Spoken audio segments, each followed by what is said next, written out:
ദൈവമായ കർത്താവ് അരുളിച്ചെയ്യുന്നു, ദേശത്ത് ഞാൻ ക്ഷാമം അയക്കുന്ന നാളുകൾ വരുന്നു. ഭക്ഷണക്ഷാമമോ ദാഹജലത്തിനുള്ള വെറുതിയോ അല്ല, കർത്താവിൻ്റെ വചനം ലഭിക്കാത്തത് കൊണ്ടുള്ള ക്ഷാമമായിരിക്കും അത്.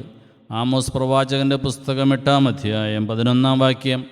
ഈ ലോക ജീവിതത്തിന് ഉത്തരം കിട്ടുമാറ് നമ്മിൽ വചനം ചലനാത്മകമാകണം.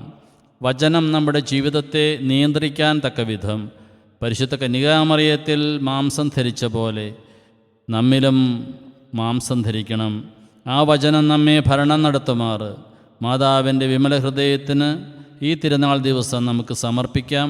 അപ്പോൾ വചനത്തിലും ആത്മാവിലും നാം സമ്പന്നരാകും. Ave Maria. നമ്മുടെ കർത്താവ് ഈശോ മിശിഹായുടെ കൃപയും പിതാവായ ദൈവത്തിൻ്റെ സ്നേഹവും പരിശുദ്ധാത്മാവിൻ്റെ സഹവാസവും കുർബാനയുടെ അമ്മയും ആദ്യസക്രാരിയുമായ പരിശുദ്ധ കന്യാമറിയത്തിന് വിമല ഹൃദയം വഴി നമ്മിൽ നിറയട്ടെ. ആമേൻ.